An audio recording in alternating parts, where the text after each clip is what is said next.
Assalamualaikum warahmatullahi wabarakatuh. Selamat pagi teman-teman 11 F5.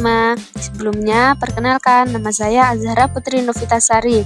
Pada kesempatan hari ini, kita akan belajar bersama tentang bahasa pemrograman, pendekatan rekursi, dan algoritma Grady, serta pemrograman dinamis.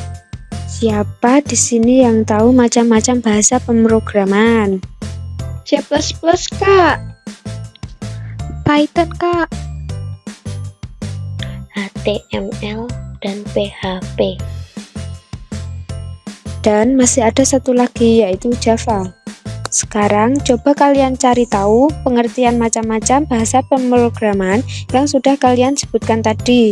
Saya tunggu 10 menit, nanti yang sudah menemukan boleh langsung angkat tangan.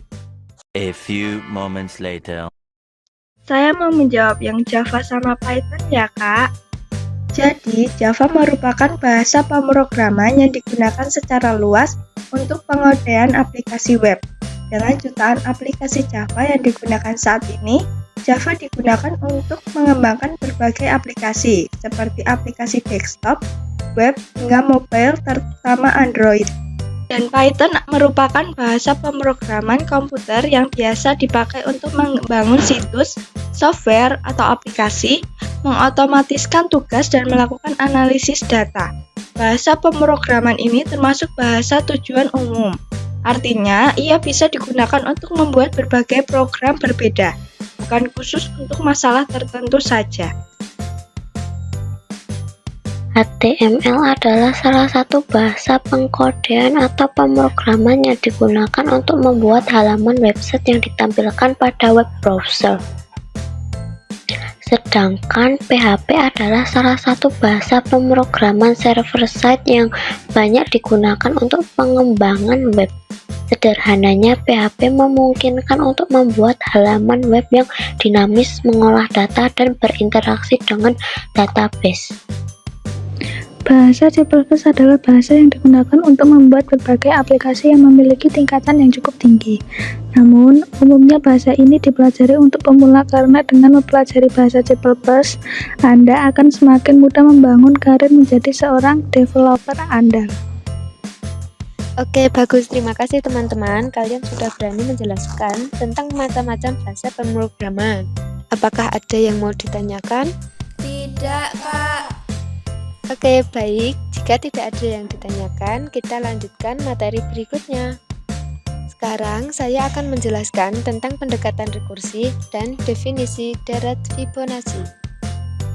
Yang pertama, ada pendekatan rekursi.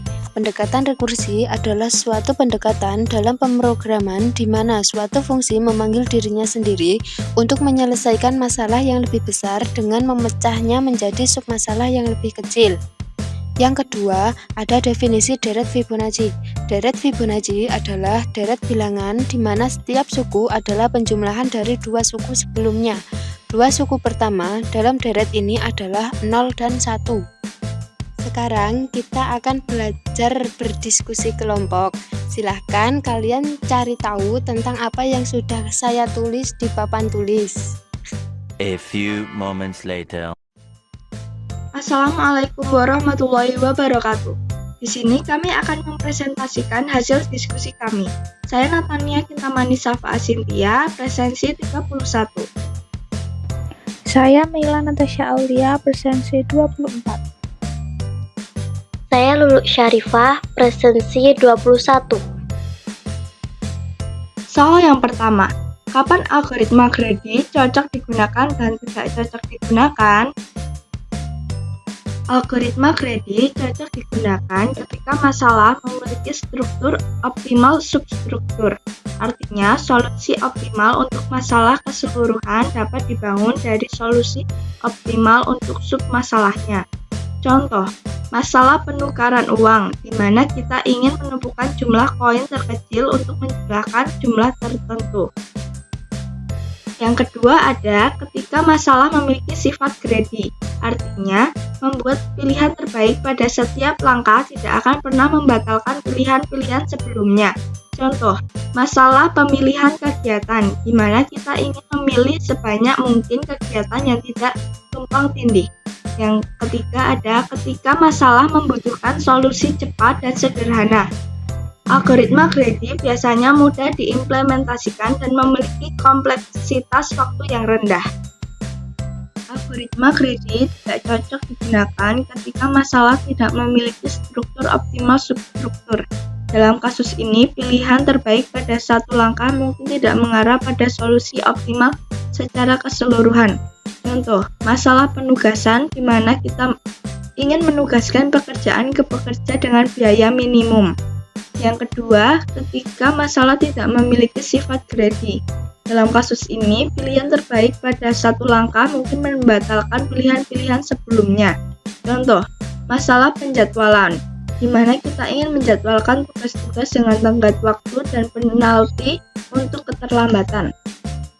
Yang ketiga, ketika solusi yang optimal diperlukan. Algoritma Grady tidak selalu menghasilkan solusi yang optimal.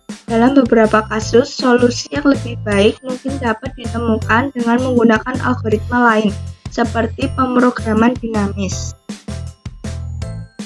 Apakah ada cara lain untuk menyelesaikan masalah penjadwalan tugas selain menggunakan algoritma Grady? Jelaskan. 1. Pemrograman dinamis. Prinsipnya, menyelesaikan masalah dengan membagi menjadi masalah yang lebih kecil dan menyelesaikannya secara optimal. Prinsipnya, menggunakan model matematika untuk memformulasikan masalah penjadwalan sebagai persamaan linear diselesaikan dengan metode optimasi. Yang ketiga, algoritma genetika. Prinsipnya, menggunakan teknik evolusioner untuk mencari solusi terbaik dengan memperlakukan solusi sebagai individu yang berevolusi melalui seleksi, crossover, dan mutasi. Perbedaan antara metode algoritma Grady dan pemrograman dinamis. Yang pertama, algoritma Grady mengikuti pendekatan pilihan terbaik sejauh ini, sementara pemrograman dinamis didasarkan pada metode bagi yang taklukan.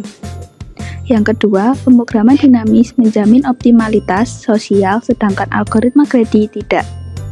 Yang ketiga, pemrograman dinamis menggunakan properti submasalah yang tumpah tindih untuk menyelesaikan masalah, sedangkan algoritma Grady tidak. Dan yang keempat, algoritma pemrograman dinamis memiliki kompleksitas waktu yang lebih tinggi dibandingkan dengan algoritma Grady.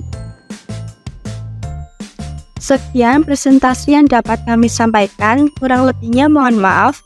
Wassalamualaikum warahmatullahi wabarakatuh. Waalaikumsalam warahmatullahi wabarakatuh. Beri tepuk tangannya. Karena waktu sudah habis, mungkin cukup sekian kegiatan belajar bersama kita hari ini. Kurang lebihnya mohon maaf. Wassalamualaikum warahmatullahi wabarakatuh.